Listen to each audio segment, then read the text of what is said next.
stars to find, and I'm too far behind. And I'd love to let you go. I'd love to let you go.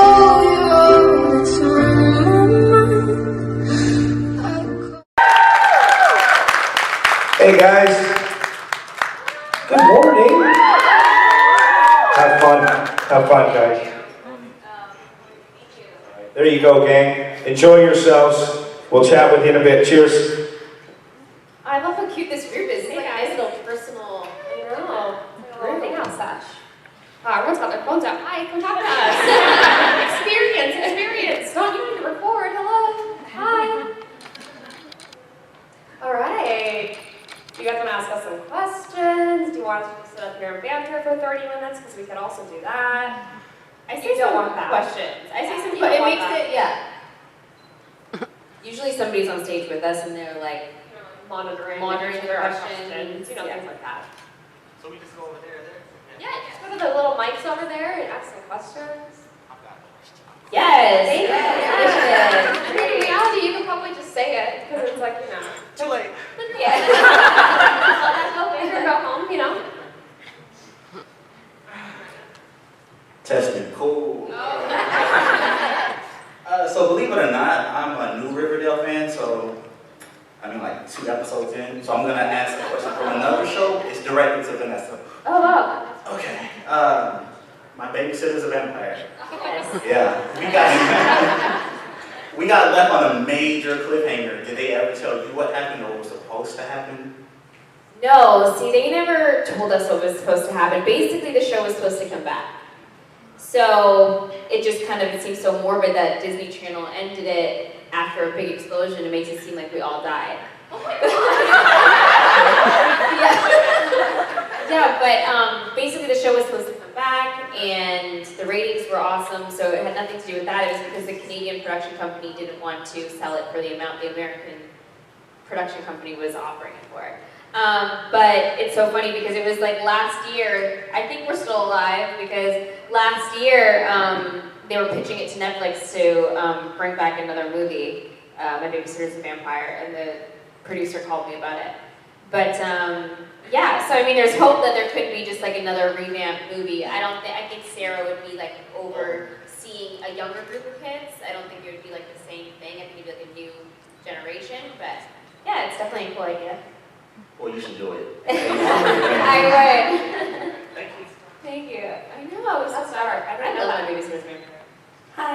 Hi. What was your favorite Riverdale scene to shoot? What? We've done some fun ones. What do you feel like? Was it? Or was it? I know she's gonna say anything that involves kissing me. Oh, she's your nose! What? Did you do the serpent sign? How cute that is? Oh, you're gonna just cut it? Okay, sure, whatever. My favorite scene was actually a scene in season 1 when you weren't in the show. It was with Veronica when she was fixing my hair for my brother's funeral. Okay, cute. Yeah. Oh my God, what's your favorite scene to shoot? Yes. Honestly, I mean, it was so fun when I first got cast, just kind of like experiencing the serpents for the first time, just because I watched the whole season 1 and I was excited about becoming a serpent. So I think just like getting to be involved in becoming part of Southside was like a cool experience for me. And then obviously all the scenes of our relationship and us growing was really cool. I think like when we first started dating was the most fun. Like, I think my favorite scene with you was still when you came to the movies. I love that. I have a question. Anyone can feel free to chip in here. Do you feel like Tony was never going to meet up with Sweet Pea at the movies? Because I go to the movies because my mom is like holding a brothel in my home, normal teen problems. And I go to the movies and I'm like, I gotta get out of here. And then you show up and you're like, oh, I was supposed to meet Sweet Pea, but he canceled. And then we like fall apart. Yeah, that was probably a lie. That scene, by the way, there was a scene in the movie theater where we're supposed to be eating popcorn and we end up like brushing our hands at the same time. And we look at each other and I start crying and I look at her. That was a really cute scene, but like, it's okay, but that's my favorite. Wait, but do you think, you didn't have a question. What was the question? Do you think that it was a lie. That Sweet Pea was supposed to. Oh, yes, I do think it was a lie. I think I did it on purpose. Because I was like liking the challenge. You know, Cheryl was like, I was like, oh, she's like challenging me. This is fun. Hi. I love you guys so much, and I was just wondering like how you guys got into acting. Well, I started off with singing. I started singing when I was like 5 years old, and I would perform around my town. At the time was Palm Springs, California. And then an agent saw me singing and was like, you should get into acting. And I was like, oh, okay. And then my parents would drive me to auditions, and I booked my first series, and I was 13. That's kind of how it started for me. It was called The Latest Buzz. And I just always wanted to do it, and knew that when I was like 3 years old, and just moved to LA when I was 18, and did the grind, usual auditioning stuff, and worked 3 jobs, and now I'm on Riverdale. Hello. Hi. So I have a question for Vanessa and Madeline. So Vanessa, what did it take for you to turn from a vampire to a pretty poison? Like, how did it feel? From like my Babysitter's Vampire to Pretty Poison? Yeah. I mean, I felt pretty cool. That's a hard question. I mean, they're 2 completely different roles. Obviously, a vampire is like supernatural, where Pretty Poison is like a gang member, which I still kind of felt like a vampire. It felt like a gang, so there's similarities in that aspect. But I have a theory that, again, to answer your question about the explosion, my theory that's in my own mind is that after the explosion, Sarah actually just zoomed into the life of Tony and took on Tony Topaz. Makes sense why she doesn't have any family. So, yeah. And for Madeline, why the heck is Cheryl talking to her dead brother? Good question. Well, kids, Cheryl is a complicated soul. And I don't know if anyone can relate to this, but if your father killed your brother and then hung himself, and then your mother became a mistress of the night and started running a brothel in your home, and then tried to kill all of your friends as the Gargoyle King and then ran away, I think you would be a little bit emotionally messed up. So I feel like she's just really clinging on to like the one thing that was pure in her life, you know, because her girlfriend and her have had some problems this year. So, no, but Jason's like her first, like the first thing that ever felt pure to her. So I think she's holding on to that. I'm not saying it's right or normal, but she's doing it. Okay, thank you.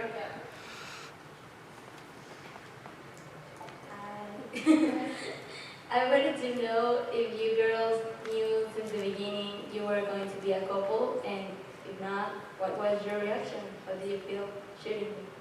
We were pushing that from day one, weren't we? We were like, that's what it has to be. Yeah. As soon as I found out we were cast, we were like, well, you haven't been in a relationship on the show, and like, you know, I'm into girls, so we should make this happen. And then we just pitched it to Roberto. Yeah. And he was like, ladies, you don't even know. Like, he was already on it. Yeah. We were all on the same page. So we were excited. So what did you do when you found out you booked Riverdale? Like, what was your reaction? I was working as a personal assistant to a photographer, and I was currently retouching somebody's headshot, and I got the phone call, and I ran outside and I quit. And then I cried for like 5 minutes. I mean, I'm still best friends with that woman. She's a phenomenal photographer and a great friend, and she was very happy for me. I wasn't like an a-hole about it, but I was very excited. I like laughed and cried, and I jumped up and down and screamed and called everybody that I loved, and it was like it's a life-changing moment that you don't ever expect to happen, and it happened. So I was very happy. Yeah, I mean, I was super excited as well. I auditioned for season 1 and I didn't get the part.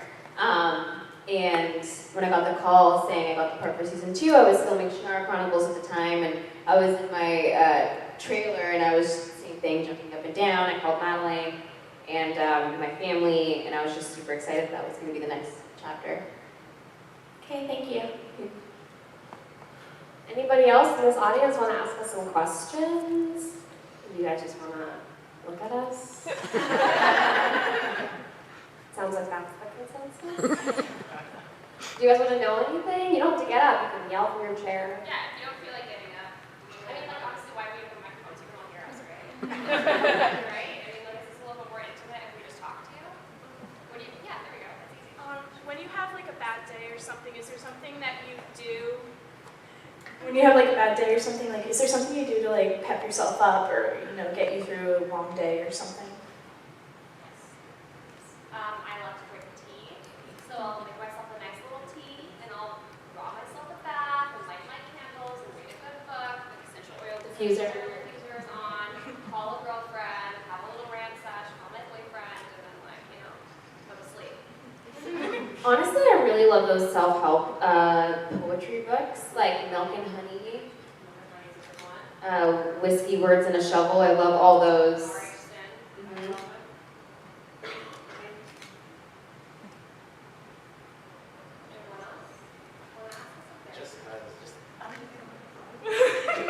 I do with the mic. Okay. So regular people, we watch TV just to watch TV for enjoyment. But as actors, do you watch it, you know, to learn more tips for your craft, or do you actually just enjoy it? And also, do you watch yourself on TV, or is that a no-no? I think it's a bit of both. I mean, 50% of the time I'm watching it just for enjoyment and, you know, I have my favorite shows that I love on Netflix. And then sometimes I'm watching it because I think these actors are brilliant and I want to learn from them and improve my own acting skills based on how their reactions are. And I do watch myself because I think watching, some people don't like watching themselves. I do watch them, like, I could have done, obviously, I'm more critical, but it's like, I could have done that better. And I think watching is the only way to have, you know, some self-improvement.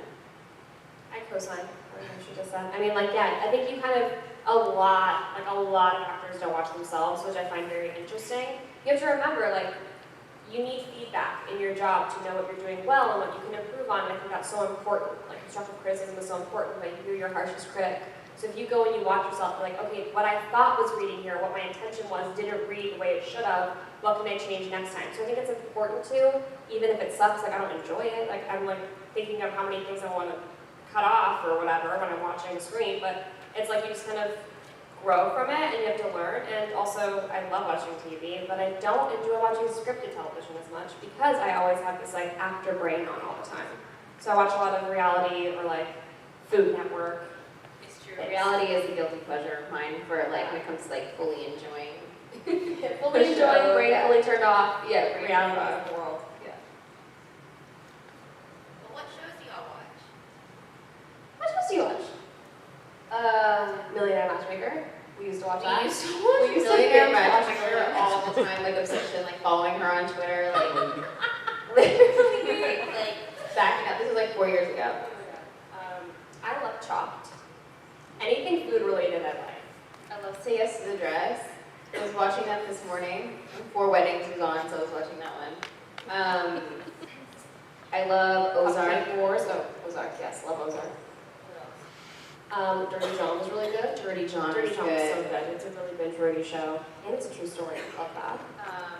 End of the effing, when I was in the word world. Was really good. Really good. Yeah.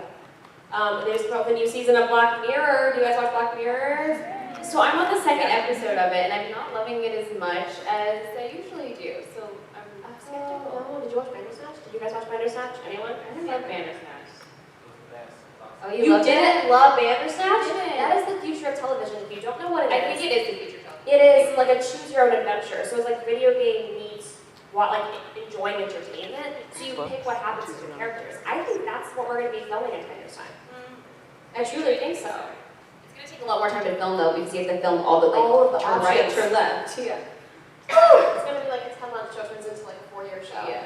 Yeah. Also, I really want to start the Society. I'm gonna probably start that next week. I don't know if it's good. It's good. It's good. I've heard it's really good. We'll watch it. Like, okay, crazy. I like crazy things. What parts did you originally audition for? I originally auditioned for Josie. Yeah, so, and that's where I met Madeline for the first time. And I met Ashley for the first time there too, so it was kind of crazy because when you're in a final round for a part like that, you're literally sitting in the same room as your competition. Yeah. So it's like you're sitting there having conversations and they go in the room and then sometimes you like hear them sing or hear their lines and it's like, hey, you're next. Yeah, and they're like, why are they no longer than me? But yeah, I love Ashley, but that's, you only went out for Cheryl Lawson. Cheryl Lawson from day one. And Jason. With that. Did you have a question? You had a question. Okay, this is a vegan question. If Pops had a vegan menu, what would you want to be on it? Have you been to the Spiral Diner here? No. Okay, well I went there yesterday, and I think it'd be almost identical to that menu. It is so good. But like, it's like unhealthy. Yeah, it's like unhealthy vegan food, which I'm not always down for, but was very down for yesterday. No salads at Pops. What did you have at Starbucks? I had this, I think it was called the Spiral Burger. Just a little casual burger. I don't like Beyond Meat. Freaks me out. You don't like Beyond Meat? No. Mine sausages are actually really good. Haven't tried, but you guys probably don't know what we're talking about. It's a vegan alternative like burger. I've never had real meat, but it just feels like it's real meat. Okay, so yeah, it's very similar. Yeah, which is like weird to me. Their nachos are really good. I was there on Friday. So. Oh man, I should have met you first. So now I know the next one's in Dallas. If you could do a crossover with any other show that's currently filming, which one would you do? We've said this before. What show is Yeah, but I think at the time we picked one that has to do with Archie comics. Maybe. Maybe. I would definitely do Game of Thrones. I would. Everybody dies in Game of Thrones, right? Right. I actually haven't seen it. That's just what I feel like I see online. Game of Thrones. Interesting choice. Do you watch that show? So I'm really behind. I'm starting season 2. So, Very behind. Isn't it like 20 yeah, seasons? like 11. But like I am very behind, but I love it. Oh, I don't know. Where would Cheryl belong? I don't know. Maybe like throw her in Ozark, sling some drugs for a while, go back to her roots. I would love to do, honestly, because that was a great crossover, and then there's the games, yeah. Although my hair would be blue on that show. Have you guys noticed how they pulled up for that show to be like legitimately blue? Anyone? No? Right. It's like blue. We just, yeah. It's very blue. Any other questions? Madnessa, what do you think about CHONI? And what do you like? What do you think about Jado? What do I think about Tony? I mean, I love playing Tony. I think she's an awesome character. I think she's badass. She's strong, she's independent, and yeah, that's what I love about her. I love her style. I love Cheryl. She's my girl. She's oddly messed up, but gotta love her. And she's funny. I like her little brain. Big brain. Medium-sized brain. Cheryl's smart at times, and she can really dumb at times. But I love her fashion sense. I love her taste in women, clearly. Her family I don't love so much, but that's life. What do you think you had in common with your characters? I mean, there's some personality traits that I find similar. Oh, thank you. Love that. Love you. Yeah, I feel like I kind of just like take from Tony, to be honest. Like I kind of like